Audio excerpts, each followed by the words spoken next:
Habíamos hablado de angina inestable, así que ahora comenzamos con lo que es el infarto agudo de miocardio. La aparición de muerte celular miocárdica secundaria a una isquemia prolongada de cardiomiocitos es lo que nosotros vamos a conocer como un infarto de miocardio. La disminución de de los depósitos de glucógeno con aparición de miofibrillas relajadas, ruptura de sarcolema después de 10 a 15 minutos de isquemia, es lo que llamamos infarto de miocardio. Hasta ahora sí es pura fisiopatología. Semiología, dolor torácico de 20 a 30 minutos de duración, tipo opresivo, ubicado en región precordial, irradiado o de aparición en epigastrio, hombros, bíceps, muñeca, tórax posterior, cuello, mandíbula. Todos esos son sitios de dolor cardiológico. Siempre será de tipo opresivo, angustia o peso.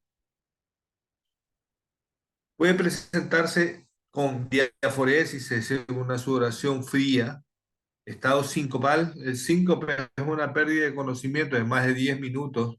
Disnea, disminución de capacidad funcional, fatiga, palpitaciones. Generalmente estos son las partes semiológicas del dolor cardiológico o infarto. Se produce generalmente por una enfermedad coronaria aterotrombótica. Es la producción de la placa aterosclerótica, que a la cual ya hemos hablado, con ruptura de la misma o accidente de placa, la cual va a provocar la formación de un trombo intraluminal que va a provocar oclusión del vaso. Y la oclusión del vaso va a provocar disminución y pérdida total de riego sanguíneo hacia las fibras musculares miocárdicas, provocando lo que ya nosotros sabemos como miocardio, como infarto, ¿no? Entonces, la ruptura o erosión de la placa aterosclerótica provoca una embolización coronaria distal que causa necrosis miocárdica. Estos son los diferentes criterios que existen para hablar de un infarto. Criterio número uno,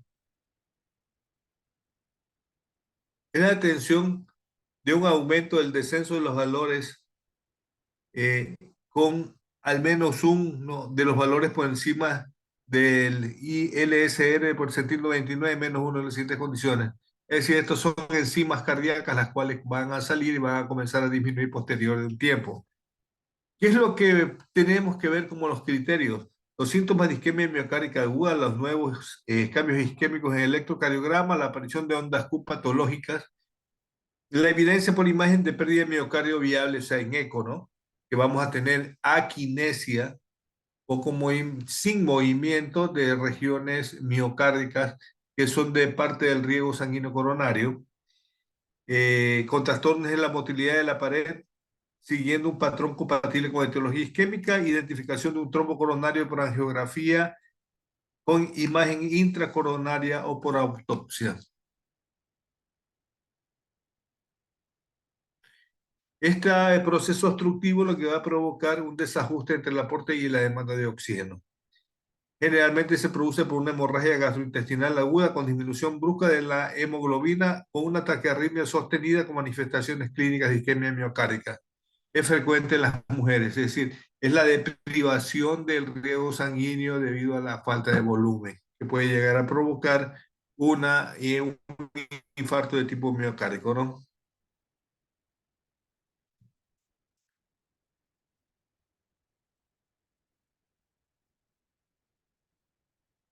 Hay un segundito.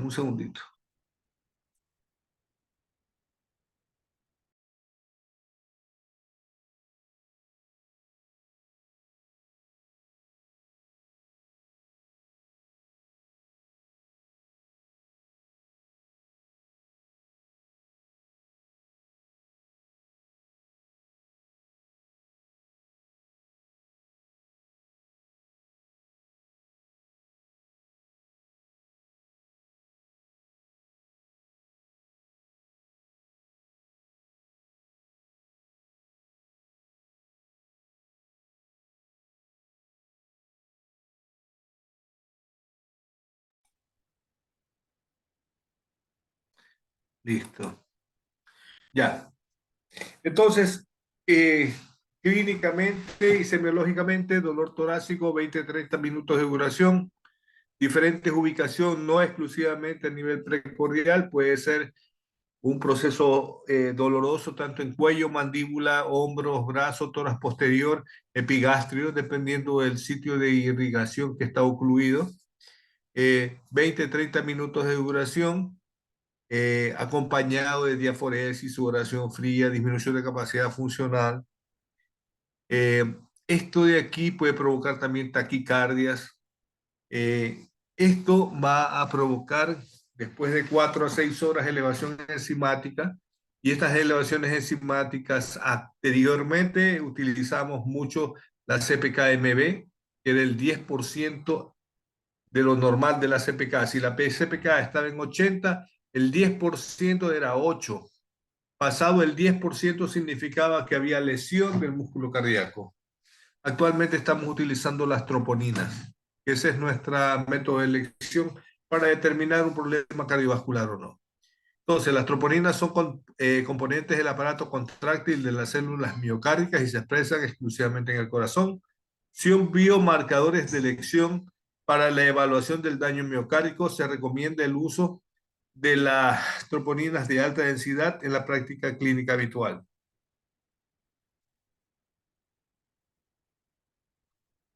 Las troponinas aumentan por estiramiento mecánico inducido por la precarga o algún tipo de estrés fisiológico en el corazón, la liberación de proteínas estructurales desde el miocardio, recambio normal de las células miocárdicas, apoptosis o muerte celular, liberación celular de productos de la degradación y aumento de la permeabilidad celular. Esas son las causas de aumento de la troponina, ¿no?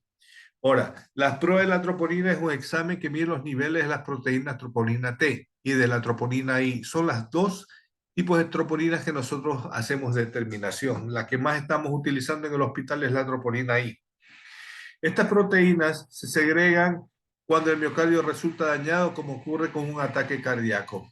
Los valores normales de la troponina cardíaca están normalmente tan bajos que no se pueden detectar en la mayoría de los exámenes de sangre. Los resultados del examen por lo regular se consideran normales. Si son troponina I menos de 10 picogramos y troponina T menos de 0,01 picogramos. Doctor, Dime. es- no sé si es a mí que se me congeló la pantalla, pero me aparece desde antes la misma imagen. Igual desde el principio, doctor. Bueno, muchos no se han perdido. No, no, sino que no avanza el Word. Se congeló la pantalla de usted. Yo estoy que le doy vuelta a la pantalla. Deje de compartir y vuelva a compartir, doctor.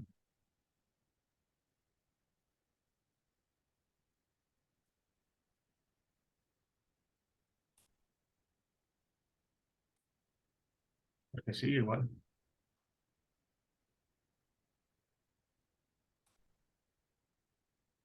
Ahí, métele otra vez. Ya, se mueve. Ahí sí.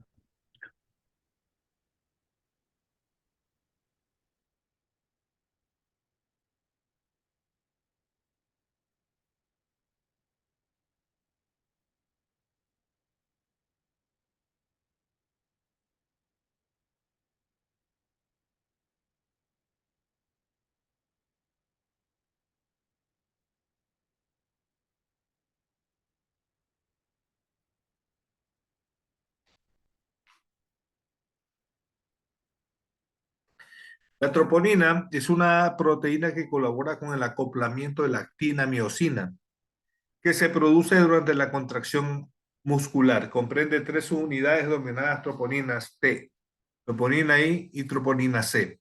La troponina I y la troponina T presentes en el músculo cardíaco presentan unas características peculiares y que se han desarrollado con técnicas de inmunoanálisis específicas para su detección que no presentan reactividad cruzada alguna con las formas de troponina T y de la troponina I existentes en el músculo esquelético. La troponina T cardíaca fue la primera que pudo ser aislada mediante técnicas de inmunoanálisis no isotópico, mientras que la más reciente se ha desarrollado métodos para la detección de la troponina I cardíaca. Ambas presentan sensibilidad y especificidad similares y elevadas para la detección de lesión miocárdica, aunque recientemente se ha descrito una mayor sensibilidad para la troponina I en la detección de la mínima lesión miocárdica en la angina inestable.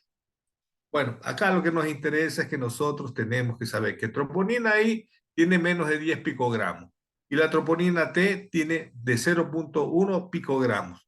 ¿Qué es lo que tenemos del hospital? La troponina I, es decir, que 0,10 es que es lo normal, esa es la que nosotros estamos actualmente utilizando dentro del hospital.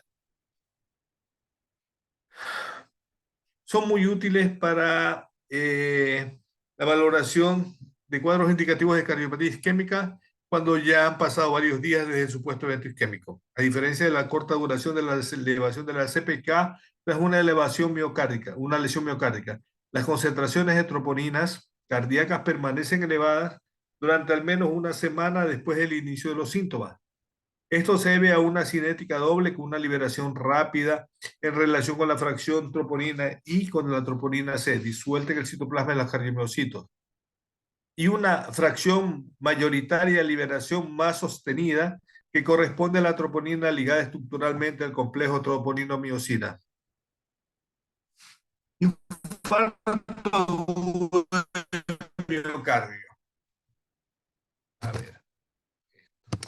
La fase prehospitalaria es más crítica del tratamiento de los pacientes con infarto agudo de miocardio o elevación del ST o IAN-CEST, debido a que el tiempo transcurrido hasta aplicar el tratamiento es inversamente proporcional a la cantidad de miocardio salvado y al número de vidas salvadas. Con la elevación del ST, el infarto de miocardio con elevación del segmento ST es una emergencia médica producida por la formación de un trombo sobre una placa rota aterosclerótica que ocluye la circulación coronaria del músculo cardíaco. Como consecuencia se produce una isquemia prolongada y necrosis en las células miocárdicas. La elevación del segmento ST en el electrocardiograma es uno de los signos tempranos de un infarto agudo de miocardio y generalmente está relacionada con la oclusión aguda y completa de la arteria coronaria. Para realizar un diagnóstico de infarto agudo de miocardio con elevación del ST, este ascenso debe ser persistente y al menos en 2 derivaciones contiguas, mínimo 2 derivaciones. Estamos hablando que si yo tengo un ST supradesnivelado en D2, D3, que son contiguos, puedo considerarlo un infarto de cara inferior o una lesión subepicárdica de cara inferior. ¿Sí? Así no existe en el ABF nada. Con que haya 2 supradesnivel del ST contiguos, tenemos ya un diagnóstico. La depresión del segmento ST, la cardiopatía isquémica, el descenso del segmento ST en forma aguda es un signo de daño miocardio igual que su elevación. Generalmente se correlaciona con una oclusión incompleta de una arteria coronaria. Al igual que en la elevación, el descenso del segmento ST debe estar presente al menos en 2 derivaciones contiguas. Puede ser transitorio, como en la angina, o persistente, y es un signo de alternación durante la prueba de esfuerzo. También aparece como imagen recíproca o especular de las derivaciones afectadas por un infarto con elevación del ST. Eso de la imagen especular electrocardiográfica ya la vamos a explicar. ¿Qué es una imagen especular o recíproca?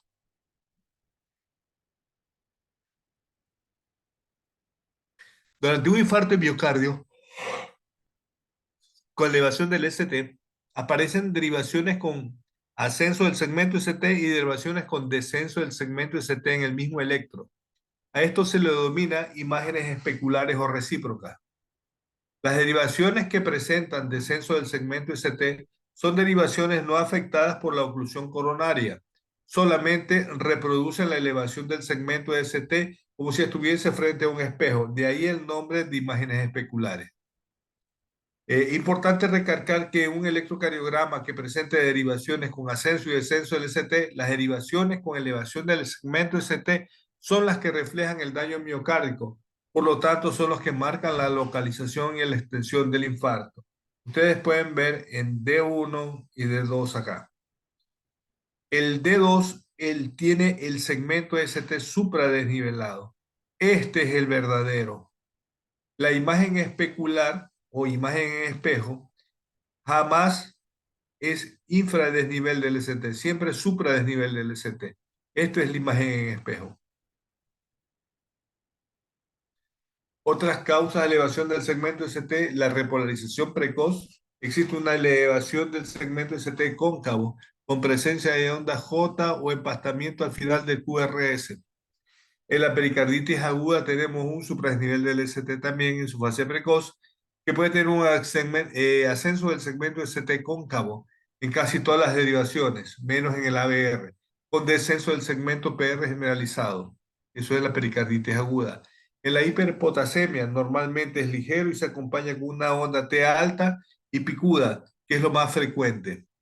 En el aneurisma ventricular también se observa con una elevación del segmento ST que persiste semanas después de un infarto y secundarias a los cambios de repolarización, como son los bloqueos, los marcapasos, el síndrome de Paul, Parkinson-White.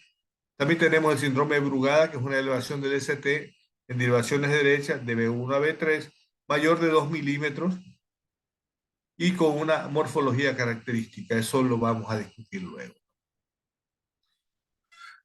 Entonces tenemos la causa del descenso del segmento ST puede ser una imagen especular, que es lo que acabamos de hablar hace poco.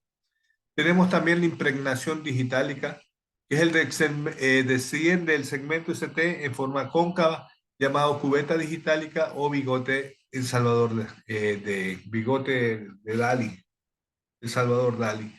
Es un segmento ST cóncavo.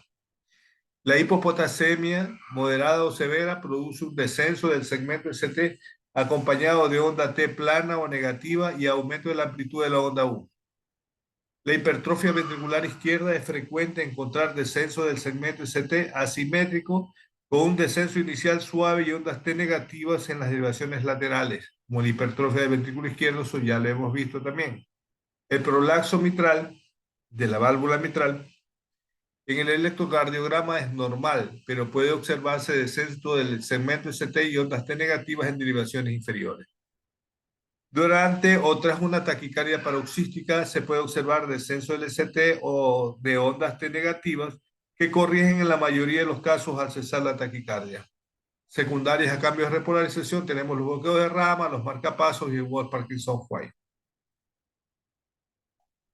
En el esfuerzo físico durante la ergometría o test de esfuerzo se puede observar descenso del segmento ST con pendiente ascendente, siendo esto un hallazgo normal. También se puede observar falsos positivos con pendiente horizontal, sobre todo en mujeres y ancianos sin síndrome coronario.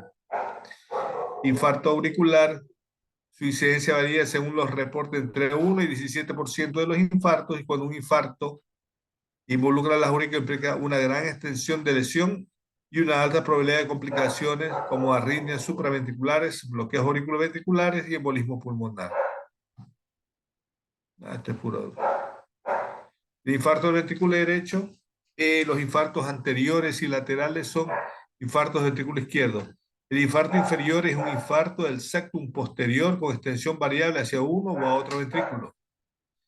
Es de importancia clínica establecer el grado de afectación del ventrículo derecho en un infarto, pues si bien el tratamiento etiopatogénico es similar al del ventrículo izquierdo, el patrón hemodinámico del paciente y el tratamiento fisiopatológico son bien distintos. El bloqueo AB de segundo y tercer grado, cuya incidencia es el 15% del infarto de cardio inferior, involucran solo al ventrículo izquierdo y ascienden al 50% de las veces que un infarto se extiende hacia el ventrículo derecho.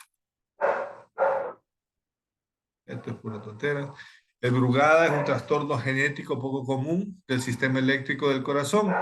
Los únicos síntomas del síndrome de Brugada consisten en pérdida de conocimiento o síncope o muerte súbita cardíaca, pero algunos pacientes también pueden tener palpitaciones. Es imposible tener un signo de Brugada o patrón sin tener síndrome de Brugada. Sin embargo, los signos y síntomas que pueden significar que tienes el síndrome de Brugada son concluyentes: mareos o síncope, jadeo, respiración dificultosa, latidos irregulares, extremadamente rápidos muchos. Y bueno, vamos ya a comenzar. Ya está, no, interesa esto. Entonces, vamos a ver los diferentes tipos de infarto.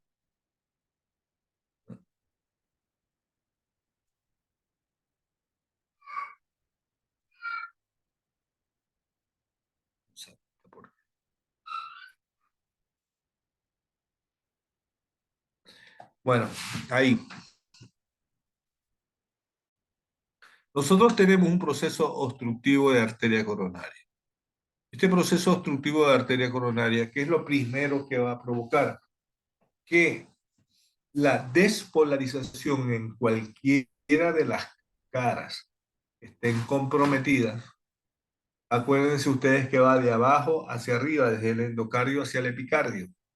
Entonces, esa despolarización, que es el tamaño de la R, cae. ¿Por qué? Porque si hay un infarto significa que está muriendo músculo cardíaco. Generalmente comienza a morir desde el epicardio. Entonces, el tamaño de la R disminuye por la muerte celular, ya que no se puede llegar a despolarizar la parte que está muerta. Entonces, primero comenzamos teniendo el tamaño de la R disminuido. Segundo, comienza a aparecer la Q. Una Q que va profundizándose más de acuerdo a lo que se destruye.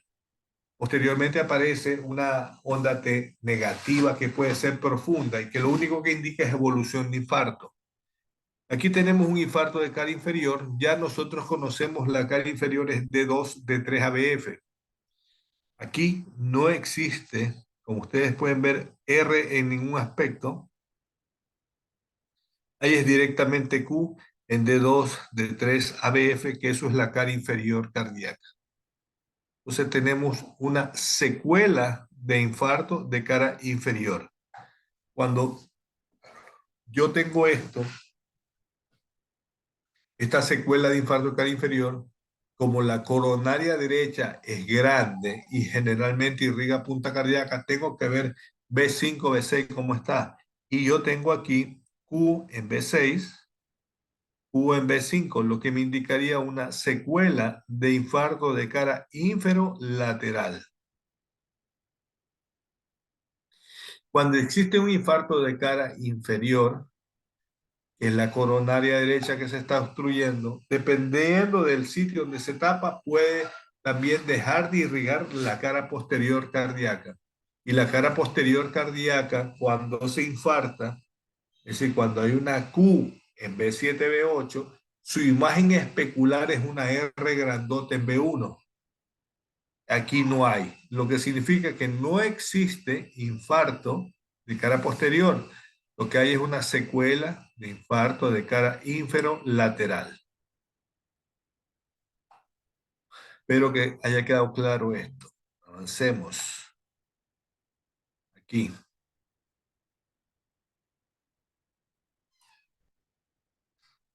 Doctor, una pregunta. Ah, dime. El infarto puede estar en cualquiera de los segmentos, ya sea BF, B1, B2, B3, o va a estar en ciertos lugares específicos. A ver, ustedes ya tienen el mapeo electrocardiográfico que les di a ustedes, donde les dije, Claro, O de 3 ABF, cara inferior. B1, B2, B3, B4, cara anterior. B5, B6, cara lateral. D1 ABL, cara lateral alta. Cara posterior, les dije B7, B8. ¿Sí? Entonces, también les dije, coronaria derecha irriga cara inferior cardíaca. En la coronaria derecha es grande y puede irrigar punta, B5, B6. Y la descendente anterior, hasta B4, de B1 a B4, y la circunfleja D1 y ABL. Y cuando es el tronco de la coronaria izquierda, que puede joder tanto de B1 a B6 y de 1 y ABL. Y cuando es la coronaria derecha que irriga cara posterior, D2, D3, ABF, puede ser la punta cardíaca B5, B6 y su secuela, es decir, la Q que nosotros normalmente veríamos en B7, B8, PAC se traduce en una R grandota en B1. Es por regiones, por lo que está irrigando el corazón, las coronarias. Ahora, también les están diciendo hace un rato que yo puedo decir, tengo una cara inferior de 2 de 3 ABF que está infartándose, sí, pero yo tengo solo supraesnivel B1 y D2 y D3. Mientras sean contiguas, y así sean solo dos derivaciones, eso es una lesión subepicárdica, un infarto para que lo entiendan. Mientras sean contiguas. No es que tengo B1, un supradesnivel del ST y B4, supradesnivel del ST, entonces tengo ahí un infarto o una lesión. No, no tengo nada. Tiene que ser B1, B2, porque ese es el riego sanguíneo. B3, B4 es otro riego sanguíneo. B1, B2 está irrigado por las sectales. B3, B4 está irrigado por las diagonales. Las dos son eh, de la descendente anterior, son ramas de la descendente anterior. Entonces no pueden ser diferentes, tienen que ser contiguas, que es lo que estaba diciendo hace un rato. Acá tenemos infradesnivel del ST en D1, supradesnivel del ST en D2, D3, ABF. Y seguimos con ABL, que también tiene un infradesnivel del ST. ¿Sí? Volvemos. De 2, de 3 ABF con supradesnivel del ST. D1, infradesnivel CST y ABL, infradesnivel del ST. Tenemos infradesnivel del ST en B2, B3 y nada más. Ok. Entonces, ¿qué es lo que vamos a tener aquí? Lo principal es el supradesnivel del ST, no el infradesnivel, el supradesnivel del ST. El supradesnivel del ST, es decir, la oclusión de la arteria transmuscular cardíaca, tenemos de 2, de 3 ABF, tenemos una coronaria derecha que se está tapando. Esta es la lesión subepicárdica, la más importante de cara inferior. ¿Sí? No hay ninguna lesión en B5, B6, ni en D1, ni en B1. Entonces tenemos una lesión subepicárdica de cara inferior. Y el infradesnivel del ST en todo el resto son solamente imagen especular. D1, ABL, B1, B2 son imágenes especulares. Aquí lo importante es el supradesnivel del ST. La otra se toman como imagen especular.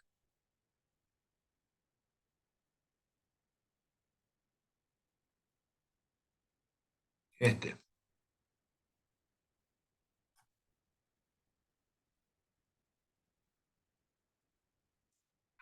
Tenemos B1, 2, 3, ABR, ABL, ABF.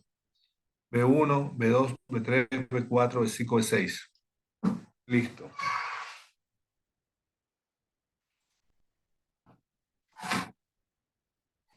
¿Qué es lo que tenemos aquí? Comencemos con la cara inferior de 2, de 3, ABF. No pasa nada. De 1, ABL, no pasa nada. B1, B2 está con infradesnivel del ST, B3 con infradesnivel del ST, B4 está con supradesnivel del ST, B5 y B6, medio raro esto, ¿no? B1, B2, B3, B7, B8, B9. O sea, aquí lo que está diciendo, porque si tomamos en cuenta B7, B8, B9, que estos manes han tenido un supradesnivel del ST en la cara posterior con imagen especular de la cara anterior. B1, B2, B3, imagen especular. Cuando existe infradesnivel del ST y hay supradesnivel del ST, el supradesnivel del ST es lo importante, el resto es imagen especular. ¿Sí? B7, B8, B9 tiene supradesnivel, es decir, tiene un cara posterior cardíaca, está con una lesión subepicárdica, con imagen especular de cara anterior. Eso es lo que está diciendo este electro.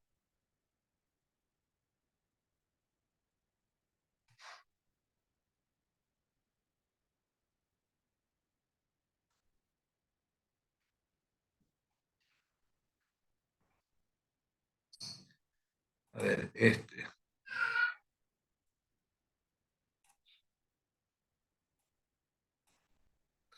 Aquí tenemos d uno, d dos, d tres, ABR, ABL, ABF, B1, B2, B3, B4, B5, B6.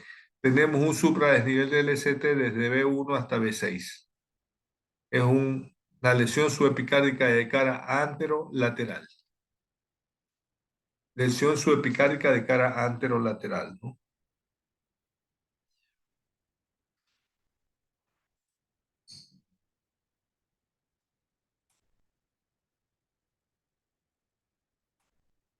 Aquí tenemos 1, 2, 3, AR, ABL, ABF, B1, B2, B3, B4, B5, B6. Ya. A ver, Vanessa, ¿qué tenemos ahí?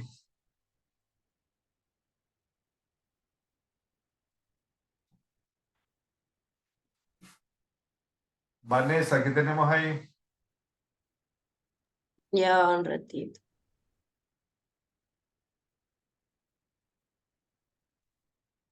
Eso es un infarto de cara inferior. Ese no es el diagnóstico. Infarto es clínico, enzimas y electro. Tiene que decirme lesión subepicárdica de cara inferior. Mire Esa. punta, no hay nada. Entonces, es una, y tiene un infradesnivel del LST en ABL, que es producto, donde uno, esto es producto de imagen especular. Lo importante es el supradesnivel del LST de cara inferior.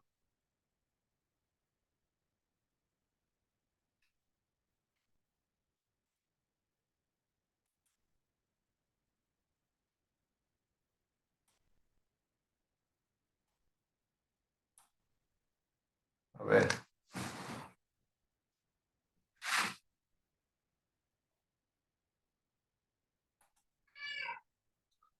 Mieles, Carla. Dime qué hay ahí, Carla. Doctor, la verdad que me perdí desde el inicio, no entendí. ¿Cómo no entendiste qué cosa? O sea, con la imagen que usted estaba explicando, la anterior, la que le preguntó antes de Vanessa, que había Ya, ¿qué muchas, pasa? ahí, eso desde ahí no la entendí. No puedo identificarla cuando es supra. Supra es para arriba, infra es para abajo. O Eso es lo sea, único. o sea, lo que usted estaba diciendo que hay que ver es, no sé si se puede repetir.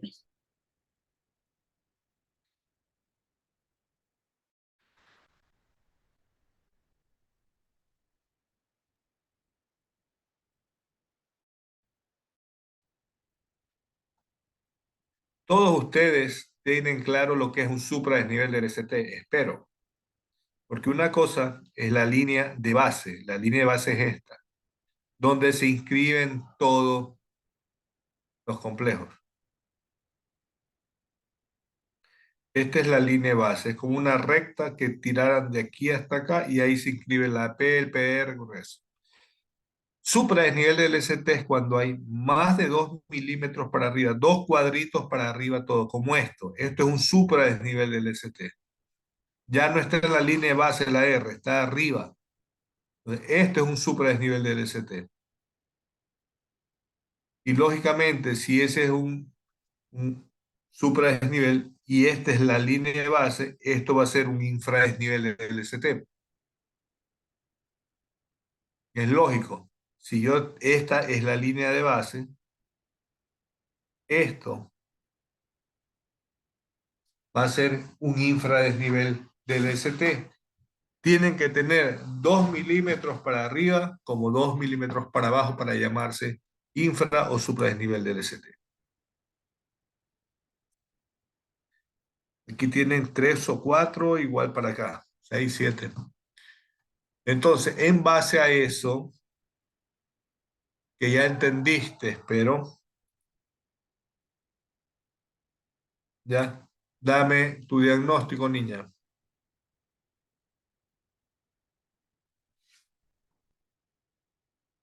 ¿De cuál? ¿De ese de ahí?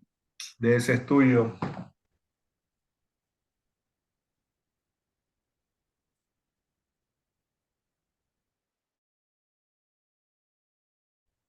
Ese sería un supra.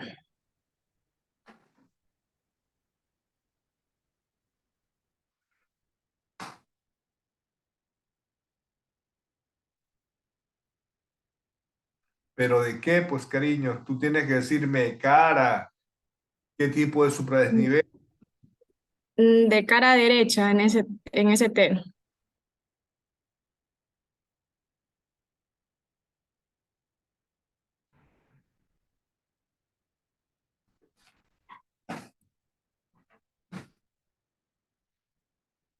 A ver, las caras son anterior, B1, B2, B3, B4. Se supone que no has leído nada. ¿Eh?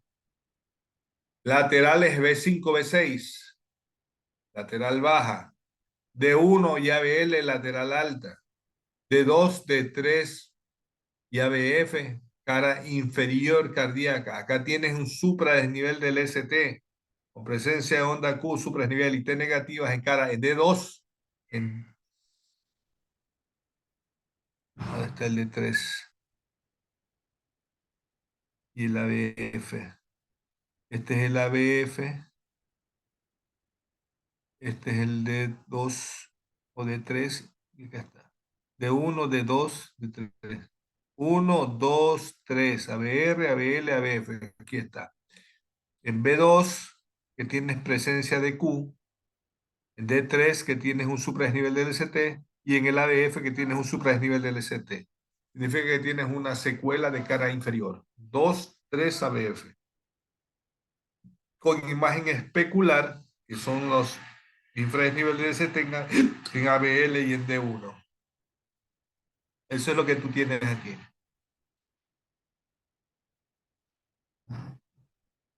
Jonathan, ese es tuyo. A ver, ya le digo, doctor.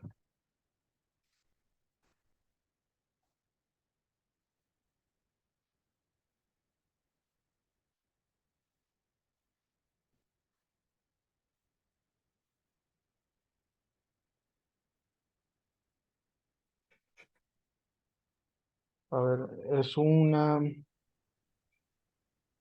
supra, ¿cómo que se llama esto? Supra, se me fue una supra nivel del cemento de ST en la cara, este, de 3, 4, 5, en la cara lateral inferior, doctor. Ujú. En D1 no tienes nada más que una Q sin R. En ABL tienes Q y no tienes R. En B1, en B2, en B3, B4, B5 y B6 no tienes R. Esta es una secuela de infarto de cara anterior extensa. Mm, ya, ¿No ves que no hay R? claro, doctor.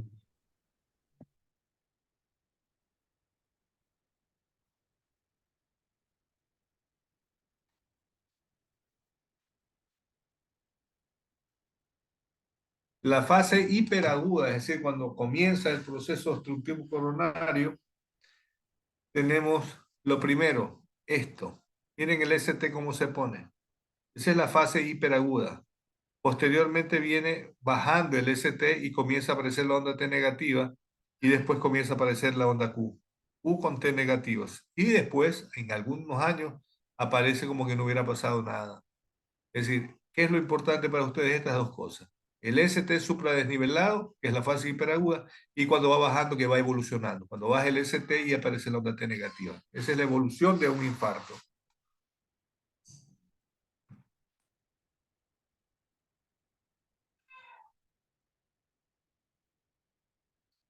Aquí tienen ustedes todo como más o menos tienen que saber la irrigación sanguínea de la cara inferior, la cara posterior, el ventrículo derecho, la cara lateral. Todo esto ya es hemodinámico, ¿no? Pero pueden leer algo para entender un poco más esto. Y aquí tenemos este, a ver.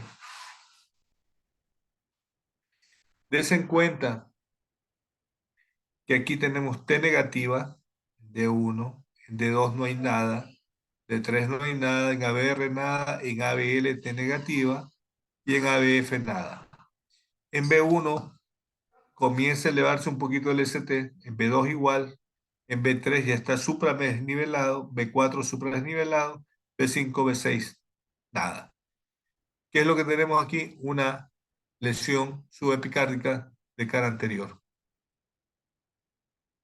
En la parte de abajo, lo que ya tenemos, ya no tenemos el supradesnivel del ST, sino que tenemos lo que es secuela. Ya se murió todo el músculo cardíaco en la cara anterior. No hay R. Cuando no hay R es muerte celular. No hay ninguna despolarización porque no hay músculo. Está muerto.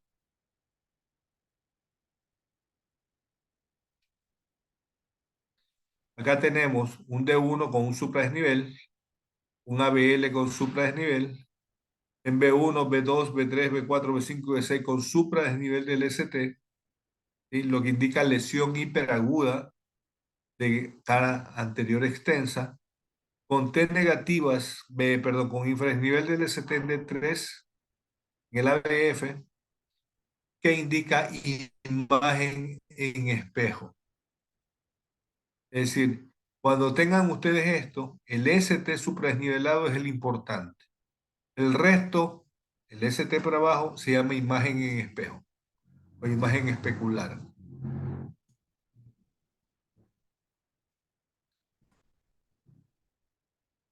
Ya, vámonos a otra cosa ya.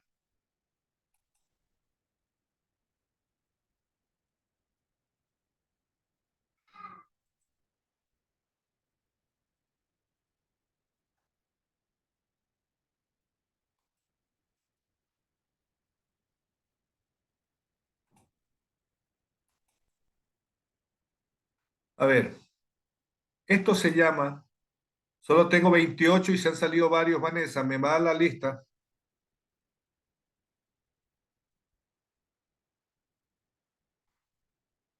Killy-Kimball. Killy-Kimball es una clasificación que da o se aparece dependiendo de la cantidad de masa muscular que se ha muerto en un infarto. Clínicamente, cuando existe un infarto y no hay signos de insuficiencia cardíaca, tenemos Killy-Kimball 1. El 8% de los pacientes pueden morirse. Clase 2, cuando tenemos crepitantes húmedos hasta el 50%, es decir, el paciente está entrando en shock cardiogénico. Esos se mueren el 30%. Esta es una clasificación que hay. Cuando los rales húmedos llegan a más del 50% de los campos pulmonares, 40% se mueren. Y la clase 4 o shock cardiogénico, es decir, no tienen presión, no tienen crepitantes casi todos los pulmones, no hay mayor fuerza de contracción, de 80 a 100% de mortalidad, no tienen presión arterial, o sea, el músculo cardíaco está a cao. El 80 al 100% se muere. Esa es la clasificación de Killy-Kimball. Cuando no hay un infarto y no hay nada en los pulmones, perfecto. Tiene un 8% de mortalidad, clase 1. Pero cuando hay un infarto y llega el líquido por crepitantes húmedos hasta el 50%, 30% de mortalidad, clase 2. Cuando pasa de la mitad de los pulmones y avanza más, el 50%, más del 50%, el 44% se muere. Y el shock cardiogénico es cuando ya está completamente lleno de crepitantes, cuando no tiene casi pulso, no tiene presión arterial, el tipo está en un shock, pues ese se muere casi el 80 al 100%, difícilmente de sacarlo. Cuando tenemos un infarto, ya nosotros tenemos claro que es la ruptura de la placa arteriosclerótica, formó el trombo y ocluyó la arteria coronaria.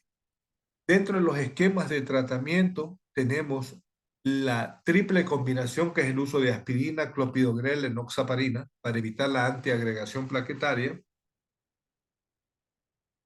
Y también tenemos el uso de la atorvastatina a altas dosis como efecto antiinflamatorio. Pero antes de usar todo esto, lo que utilizamos es la estreptoquinasa. Son los tratamientos trombolíticos, es decir, los tratamientos que lisan el coágulo para despejar el trombo que está ocluyendo la arteria y poder mejorar el riego sanguíneo coronario. En el cual utilizamos la estreptoquinasa. La estreptoquinasa es un polvo, es un liofilizado que se diluye que tiene 1.500.000 unidades. Esas 1.500.000 unidades se usan, 500.000 unidades las ponen en 250 cc de solución salina y se las pasa a chorreo rápido. Y el millón restante se las pasa que pasen 1 hora. Con eso se lisa el coágulo en general y bueno, se restablece y evitamos el cateterismo, angioplastia y el resto de situaciones, ¿no? Entonces, el resultado es un estado lítico sistémico que produce un estado del 75 al 90% en un trombo coronario obstructivo.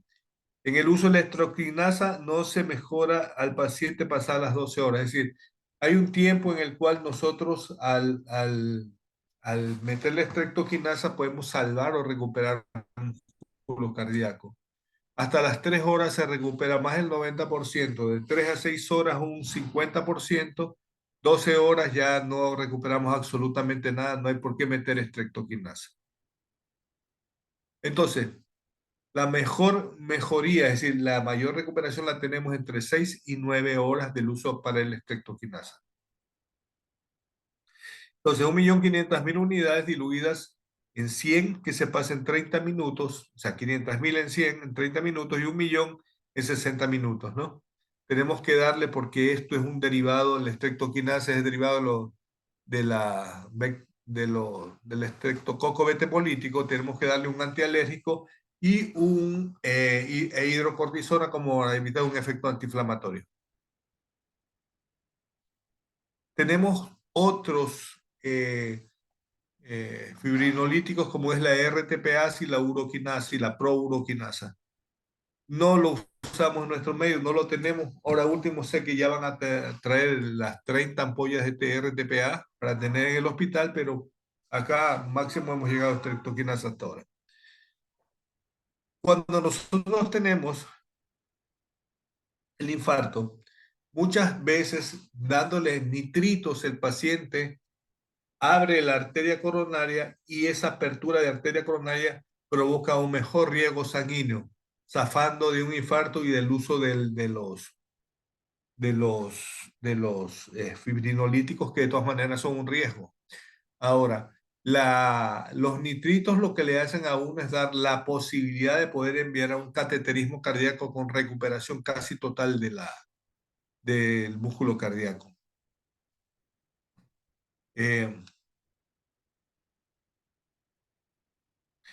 ¿Qué es lo que nosotros vamos a ver cuando un paciente está infartado, si es que podemos reperfundirlo con estreptoquinasa o nitritos, ¿no? Primero tenemos que tener una elevación de más de 2 milímetros para poder decir que tiene una lesión subepicárdica, ¿no? Y tratarlos con nitritos en la ventana de 3 a 6 horas, si calma el dolor, si desciende el ST, por eso evitamos el uso de estreptoquinasa. Bajamos el dolor, si evitamos el shock cardiogénico. Entonces, eso es la idea del uso de estos medicamentos en vez de los fibrinolíticos. Cuando yo voy a poner estreptoquinasa y lisar el coágulo, liso todos los coágulos. Por lo tanto, un paciente que tiene accidente cerebrovascular 6 meses antes no puede utilizar estreptoquinasa. Los pacientes que le hemos hecho reanimación cardiorrespiratoria tampoco le podemos meter estreptoquinasa porque en la reanimación cardiorrespiratoria hemos hecho tal compresión que hemos lesionado cartílagos, huesos, masa muscular, por lo cual haríamos una tremenda hemorragia.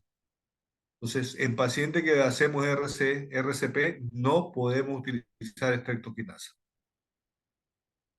En las personas que tienen hemorragia activa o diatesis hemorrágica, las que tienen hemorragia digestiva, las que tienen úlceras sangrantes, las que han tenido heridas posquirúrgicas, no podemos utilizarlo hasta 6 meses pasado el problema.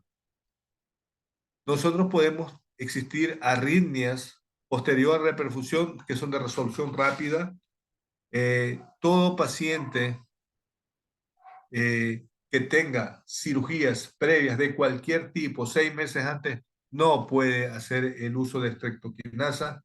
Los pacientes que tienen hipertensión arterial severa, hablamos de 200, 130, tampoco pueden utilizar estreptoquinasa porque haríamos una hemorragia subaracnoidea o una hemorragia intracerebral.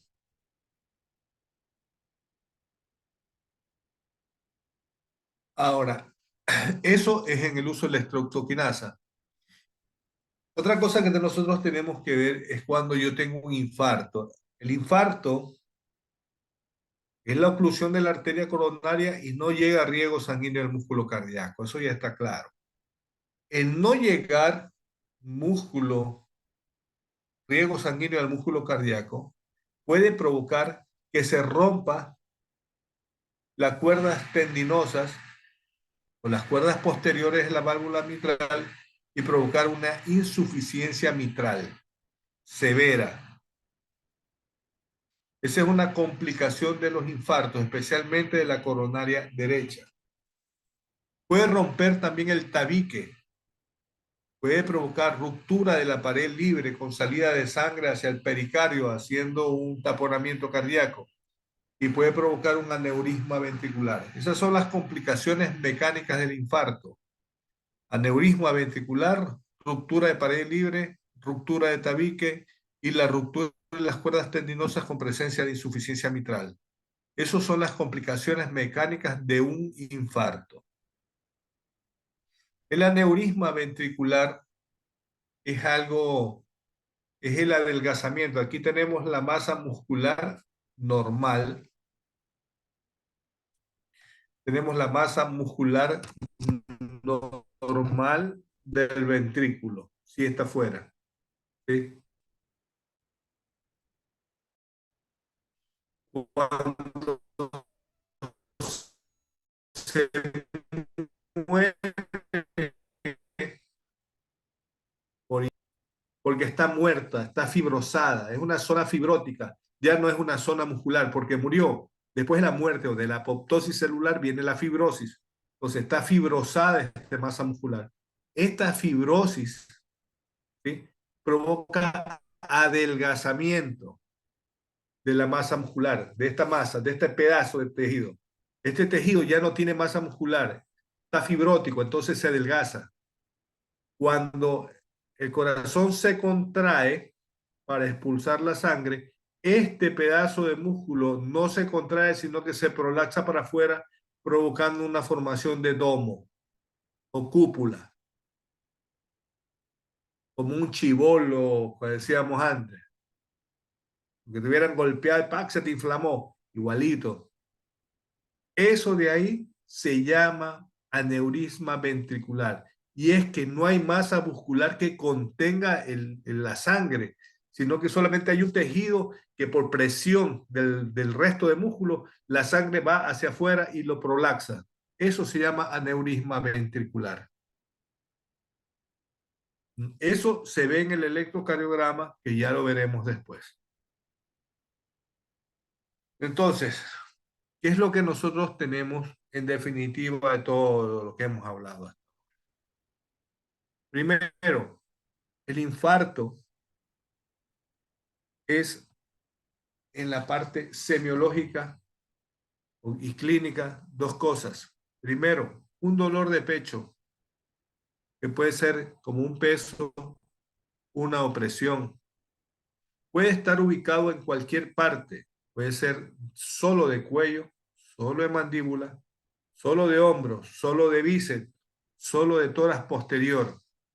Generalmente es opresivo, peso, de intensidad fuerte, como una sensación de garra con la sensación de muerte.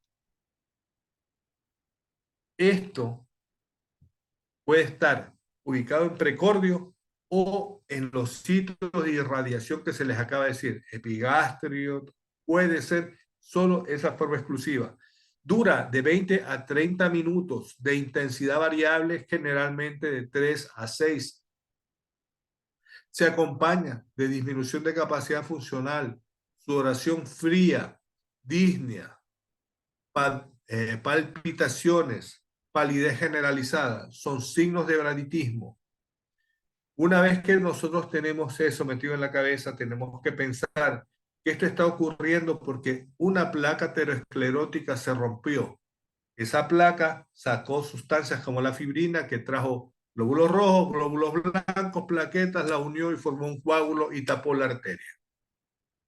Este tapar las arterias hace a nivel de laboratorio que yo recién después de 4 a 6 horas pida enzimas cardíacas para ver la magnitud de la elevación enzimática. Estas van saliendo progresivamente. Al inicio de 4 a 6 horas se elevan, no mucho, pero a las 12 horas están totalmente elevadas.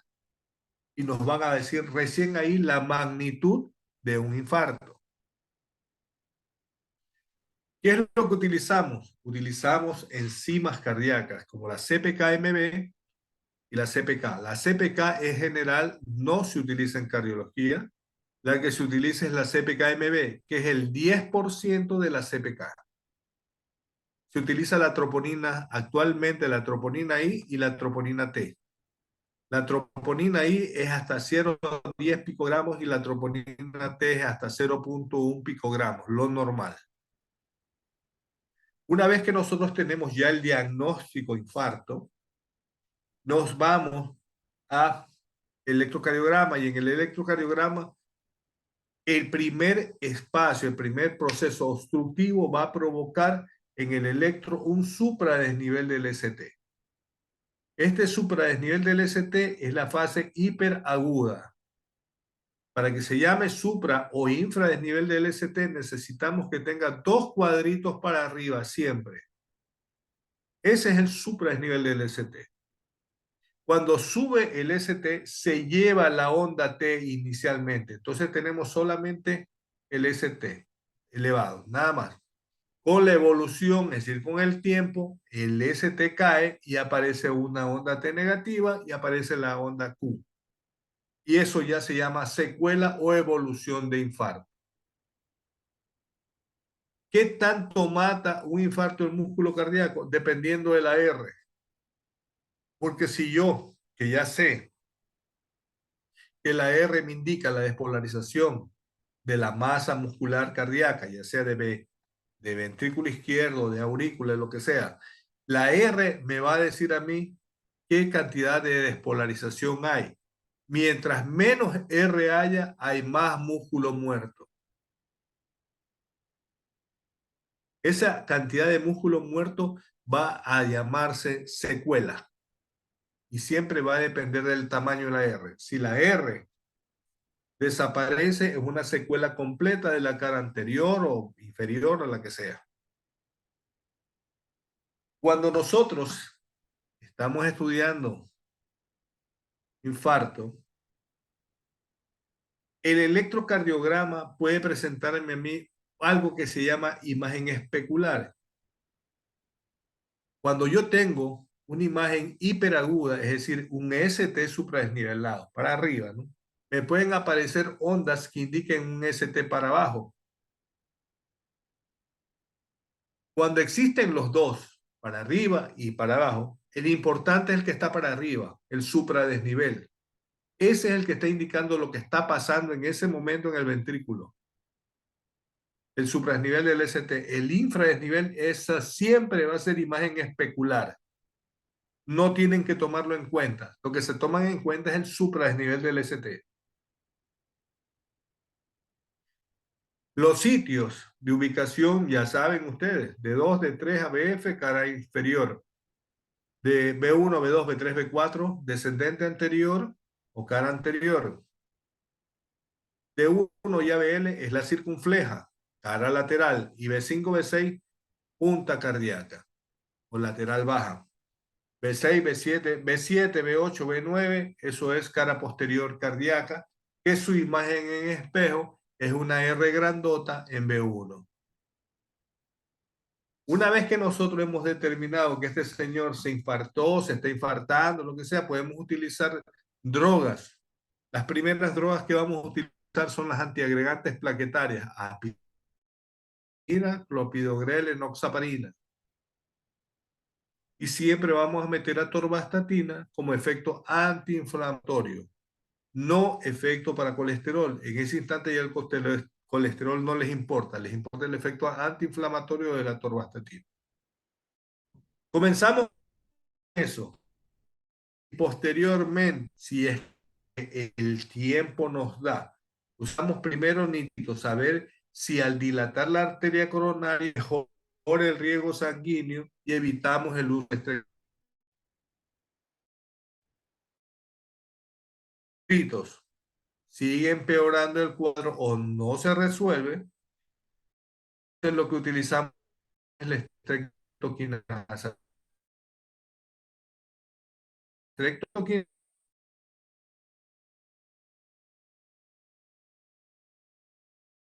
fibrinolítico. Esto, el código de tiene unidades, se mezclan un mezcla 130 de solución.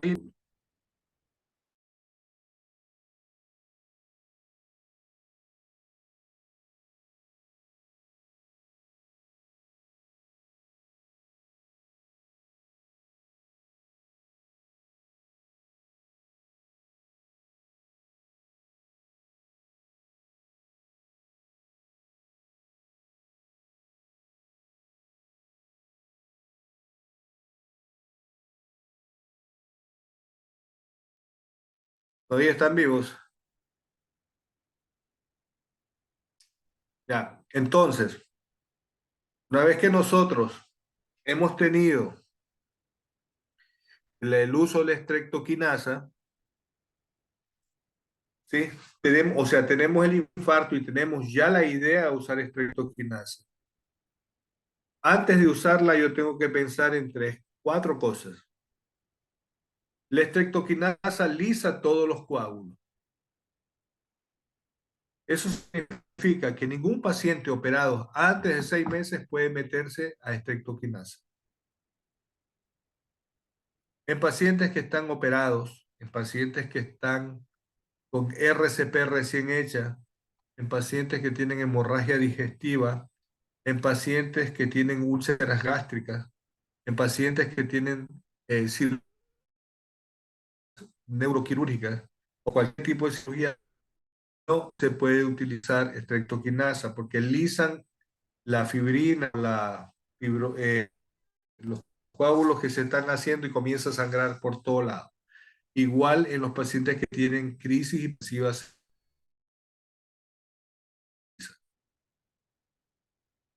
Cuando nosotros ya hemos usado la estreptoquinasa y nuestro paciente ha resultado,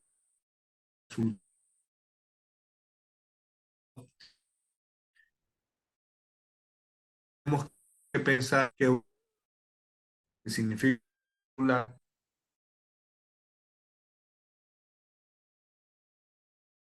del corazón.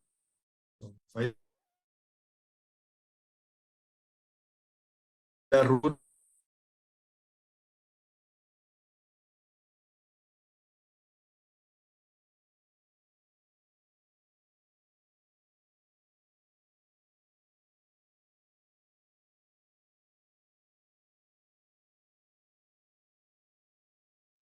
De raíz se le fue el...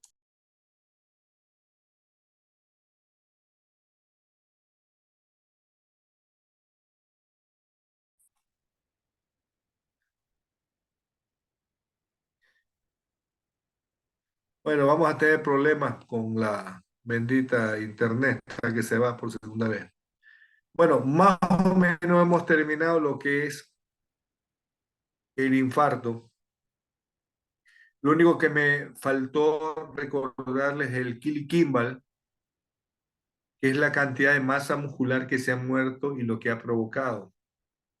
Cuando un infarto se provoca y ustedes escuchan crepitantes hasta campo medio o no escuchan crepitantes en los pulmones, significa que es un infarto que tiene un 8% de mortalidad.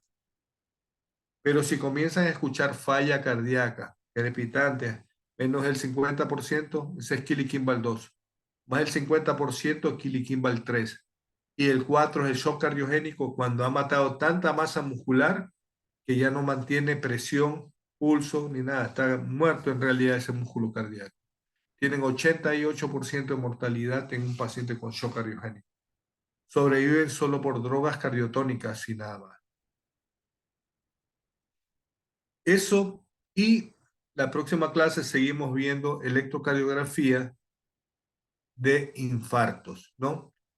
Eso será el día de mañana, martes, y el día jueves vemos paro cardiovascular. Yo ya pasé paro cardiovascular. Vanessa, para que me divida el paro cardiovascular entre los asistentes. ¿Cuándo lo subiría, doctor? Ya está subido todo, niña, no has revisado. Hasta antes que le mande el mensaje no estaba, por eso le estoy diciendo. Nada, revisa que no has revisado, no te me hagas la loca. Anda, revisa que ya está subido de esta semana y la que viene. Búscate paro cardiovascular Yo revisé en la semana 6, y incluso eso le le dije, entregas a tus compañeros. Te dije que ya pasé. Revisa. Entonces, todo lo que es paro cardiovascular para días jueves y viernes. Mañana todavía seguimos viendo algo de electrocardiografía. Pero jueves, paro cardiovascular igual que viernes.